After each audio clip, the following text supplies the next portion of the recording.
Murder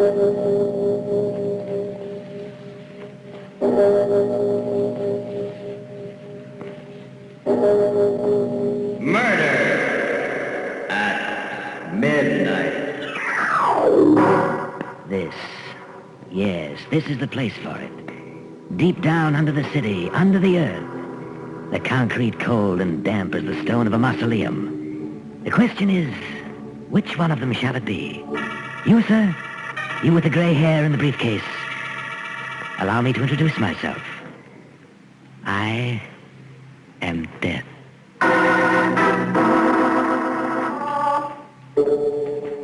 Midnight. The witching hour when the night is darkest. Our fears the strongest. And our strength at its lowest ebb. Midnight. When the graves gape open and death strikes. How? You'll learn the answer in just a minute. In The Man Who Was Death.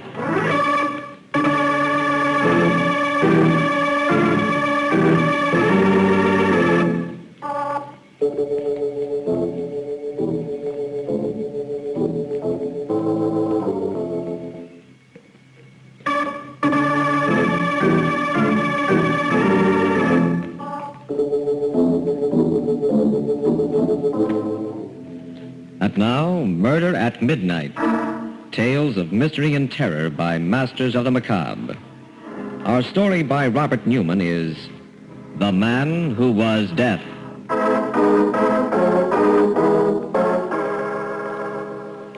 It's late afternoon in the studio of Jan Roth, the sculptor. The rays of the setting sun come through the smoke-filmed glass of the skylight at an angle, casting long, dark shadows on the dusty floor. His face intense, Roth stands before a more than life-size head of gray granite, cutting away some of the hard stone, then pausing to examine his work. It's still not right. I still haven't got it. And I don't know where I've gone wrong. The eyes, they would be brooding and half-closed. But shouldn't they be all-seeing? Let's try it. Who's that? Who's there? It's Aline, Mr. Roth. Aline Moffat. Aline? Oh, yes. Just a second.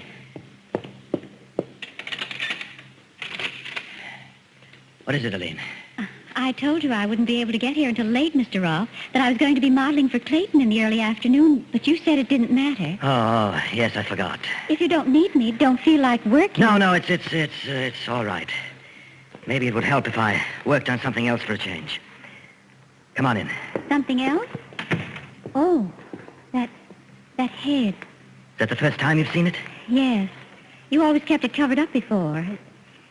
It looks very powerful. Powerful, eh? Go on over to it, closer. Tell me who you think it is. All right. It's a man. Pretty big man. Man. I knew it wasn't right. But if that's all you get out of it...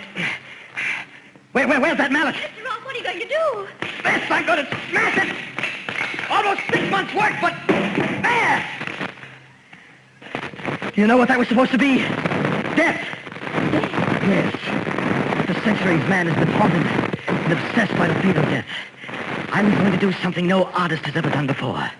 Show mankind the face of death. Mr. Roth, I don't think I feel like modeling this afternoon. You're frightened. Why? I don't know. The whole idea of You too. What I wanted to show was the beauty, the peace that lies in death. Death's strength and inevitability and... Wait a minute. I'll phone you tomorrow, Mr. Roth. I said wait. It's beginning to come to me. What was wrong? To do a study, portray something, you've got to understand it, inside and out. You've got to know how your subject thinks, feels, project yourself into it. To do a study of death, I've got to know all those things about him. I've got to become death. And that means... Mr. Roth, no, you can't. But I can, Aline, I must. How can I understand death, become death, if I don't kill?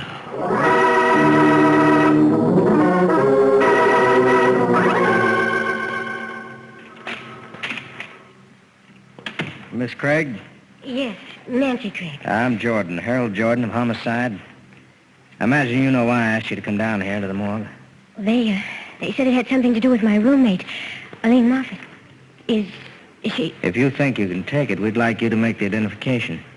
I think I can. Ah, good girl. She's right here under the sheet. Ready? Yes. Oh, Lee. How did it happen? I'll cover her up. Well, we traced the laundry mark. We're pretty sure we knew who she was. How did it happen? She was found in the river. But she was dead before she went in, strangled. Murdered? Oh, but why? By whom? We don't know. We thought you might help us with that, too. Tell us what you know about her. There's not much to tell. She was a wonderful girl. Came from out of town, out west somewhere. You wouldn't know it from the way she looks now, but she was beautiful. She used to do modeling. Any boyfriends? Oh, no one in particular. She went out with a lot of different men. Everyone liked her. It's why I can't understand. Who does she model for? A few photographers, but mostly painters and sculptors. Let me see, there was Jensen, Clayton, Roth. As a matter of fact, I think she was posing for both Clayton and Roth.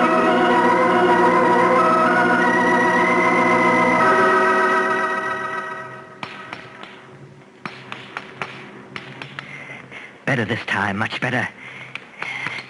Things I can put into it that I never knew. Never felt before. Now, let's see. No! Still not right.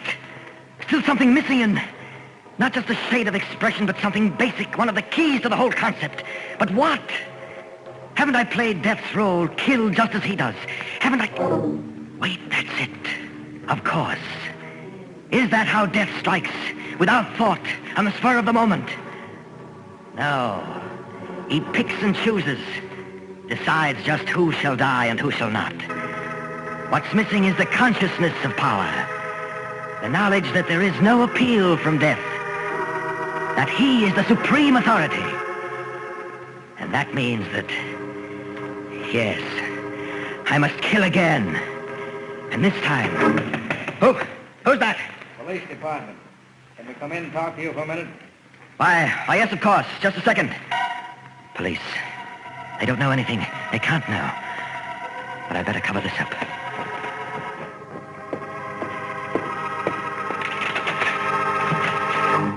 Mr. Roth? Yes. I'm Jordan of Homicide. This is Nancy Craig. Sorry to bother you at this time of night. No bother at all. Please come in. Thank you. I'm investigating the murder of Miss Craig's roommate, Eileen Moffat. Murder? You didn't know? Why, no. I never read the papers. The last time I saw her, 2 or 3 days ago. Well, it happened just 2 days ago. Now, we've been checking back. We have an idea that you may have been one of the last people to see her alive. If there's anything I can do to help, anything at all. Could you tell us what happened when you did see her last? Of course. She was due here at 3 o'clock, but actually came at about 5. Mm-hmm. She said another artist had delayed her. Clayton, that's right. I had already started working on something else, and since she looked so tired, I suggested we call the whole thing off. She seemed pretty happy about it. Left, and I'm afraid that's all I know. Was there anyone else here? Anyone that actually saw her leave? I'm afraid not. You see, I'm the only tenant in the building who lives here, and I'm afraid everyone else had gone by then. Well, that sounds pretty straight to me. I guess that's that. Thanks very much, Mr. Roth. Not at all. Afraid I haven't been much help. But if you can think of anything I can do... We'll keep in touch with you. And in the meantime, well, maybe you should start reading the papers, just every once in a while, huh? Right. I hope you read them too, my friend. Especially tomorrow's papers. Because I have a feeling that there just might be something in them that will interest you.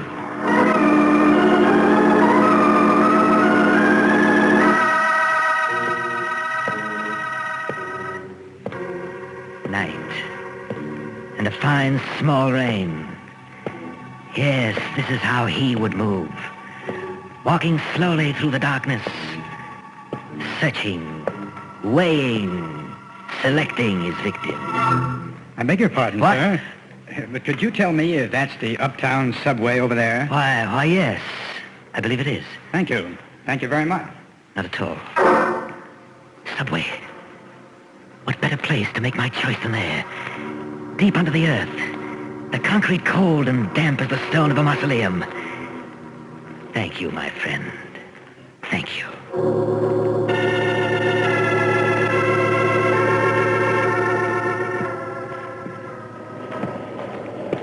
Yes, this is it. This is the place. The tunnel dark as a yawning grave. The platform edge like the verge of infinity. And this is how he must feel. Studying. Selecting.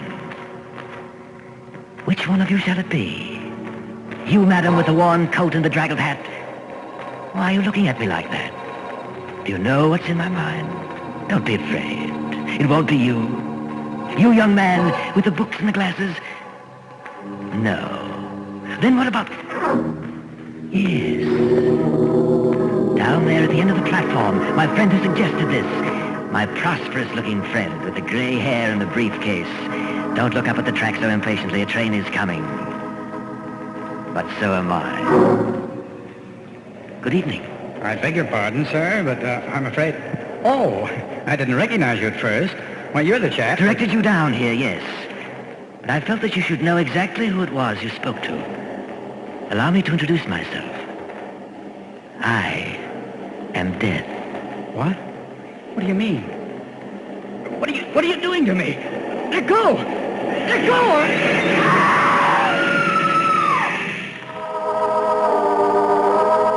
Quietly, the man who is death steps back from the edge of the platform as the train grinds to a stop. The woman screams. And somewhere in the distance, a clock strikes 12 for... Murder at midnight.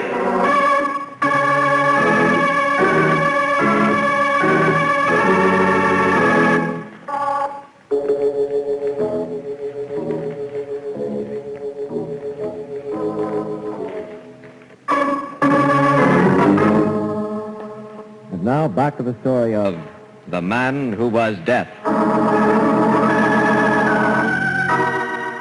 It's late the next afternoon, and Jordan is alone in his bare cubbyhole in police headquarters when there is a knock on the door. Come. Hello, Mr. Jordan. Oh, hello, Nancy. You don't seem very happy to see me. I am, and I'm not. It's a nice change to have someone as pretty as you come down here. On the other hand... You haven't gotten anywhere with Aline's murder. No motive, no clue, no nothing. I'm afraid we're licked. But you can't be. You can't give up. I'm sorry, Nancy. I don't like it either, but, well, it happens sometimes. But you can't let it happen. Not in this case. Yeah, you're pretty well wound up, aren't you? How about letting me take you out, buy you dinner? No. Oh, I am upset, yes, but... What's the matter? Oh, maybe it's nerves. That trip down to the morgue, the whole atmosphere around the case, but... Would you think I was mad if I told you I felt that some horrible power was abroad? That Death himself was stalking through the city? You and Mrs. Dolan. Mrs. Dolan? Who's she? Well, that accident in the subway last night, a guy who fell or jumped in front of a train. Didn't you read about it? No. Well, this Mrs. Dolan was one of the witnesses, and she swears that just before it happened, she went all goose pimples, felt as if death was breathing down the back of her neck, and that she was going to die. It's true, Hal. I know it is. I mean, well, that's exactly how I felt. I can't remember just where or when, but sometime during these past few days, I felt that I was in the same room with death myself. Well, like you said, it's probably nerves. Strain you've been under. Just the same, it's kind of a funny coincidence. I think maybe I'll go see Mrs. Dolan, talk to her. You want to come? I don't believe so, Hal. Somehow I feel we're awfully close to the answer. If I could just remember where and when it was I felt that way, that I was in death's presence. I think I'll go home. Okay, Nancy. I'll call you there after I talk to Mrs. Dolan, and, well, maybe we'll find that we really have something.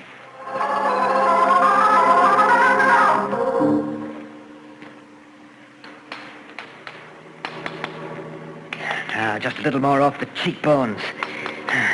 Get a gaunt feeling of a skull under the flesh. No, it's still not right. Still something missing. But what is it this time? Didn't I stalk and select my victim? Didn't he recognize me for what I was? Death himself. And didn't... Wait, of course. It's never just the victim alone who knows, fears, and fights against death. It's all of society, medicine, science, the police. All of man's resources from time immemorial lined up against death. And he still triumphs over them. That is the secret and the measure of his omnipotence. That is the last missing element. And that means that I must kill yet again. And this time, not just, but the whole world must know it. And be powerless to stop me.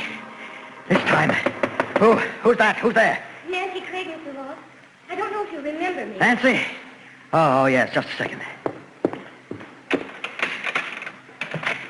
I'm awfully sorry to be bothering you again, That's but... perfectly all right. Isn't Mr. Jordan with you? No, I came alone. Well, there was a little experiment I wanted to try. Oh, please come in. Thank you. Just what was this experiment? Well, it was probably pretty silly, but I had to try it. Thinking back, I had a queer feeling that... What's that? A bust. Something I'm working on. Something I hope will be my masterpiece. Do you like it? I'm afraid No. Oh, it's awful. It's terrible. It was here that I felt it. Here in the studio, and you... Yes, Nancy. It was I who killed Aline Moffat. And also a gray-haired gentleman with a briefcase in the subway last night. That piece in the paper, Mrs. Dolan. Exactly. You see, that bust over there is a study of death. And to do a study, you must project yourself inside your subject. That meant I had to become death. Oh, where are you going? Out of here, you're mad. No good, Nancy, no good. I locked the door when you came in. Oh, but you can't. Oh, you can't. Help! Help me! Help! No good either. We're 5 stories up, and all the other tenants have gone. You came here at a very opportune time for me. I had just decided I needed one final victim. And I'm afraid that's going to be you. I'll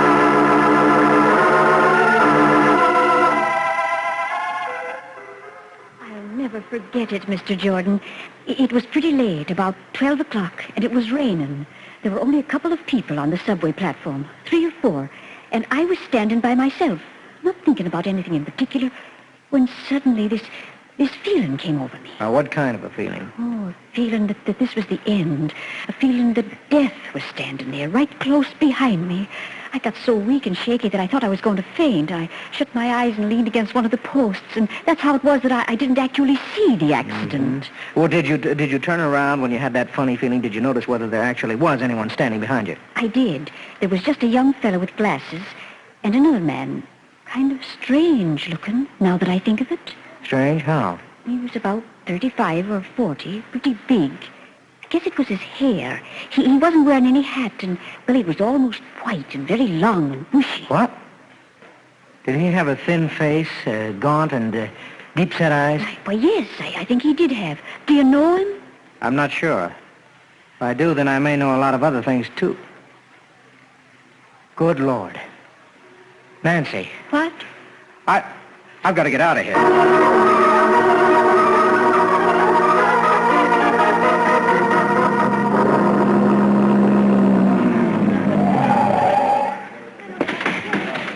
Just a second, young fellow. Where do you think you're going? In there. No one's going to... Hand. Oh, there you are, Jordan. Where the blazes have you been? What do you mean? What's going on? A devil of a business. A lunatic in the top-floor studio there. He phoned headquarters, asked for you. Said that he had a girl there that he was going to murder.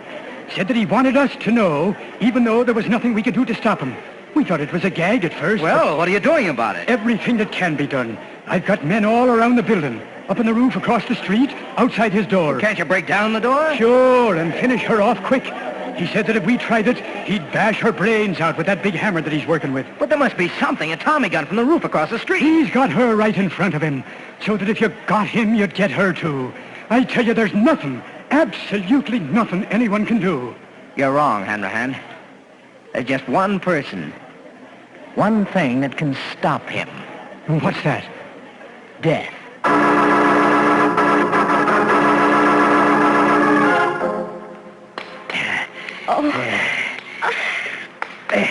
You're getting impatient, my dear. Oh, why are you doing this?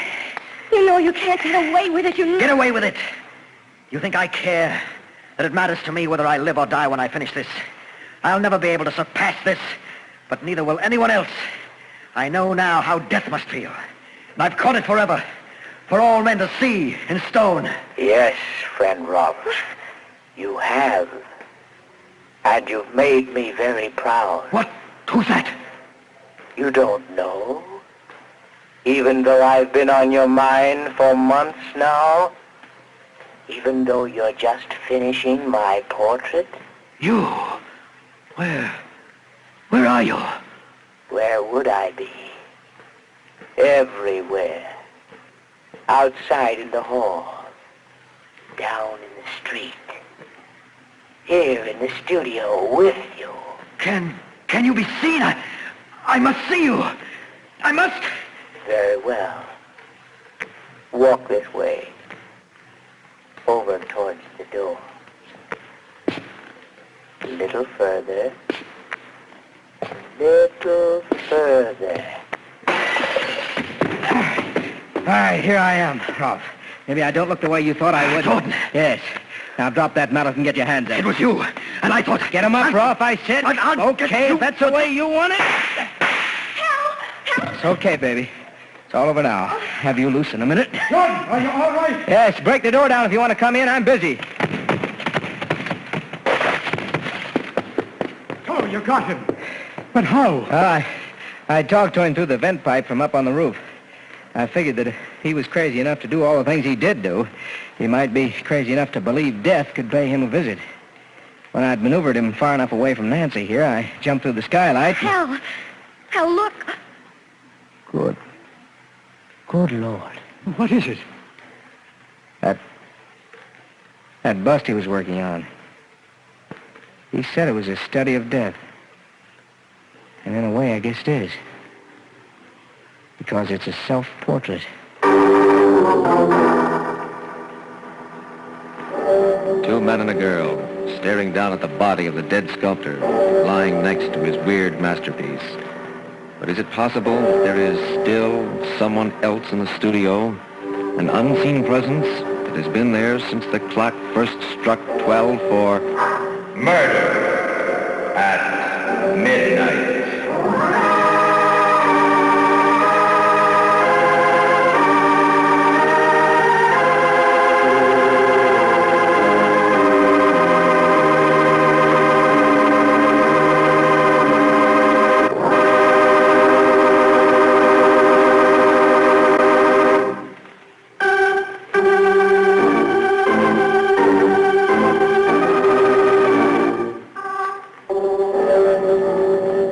Remember to be with us again when death walks through the darkened streets while the clocks strike 12 for murder at midnight. The part of Jan Rolfe was played by Frank Behrens. With music by Charles Paul, Murder at Midnight was directed by Anton M. Leader.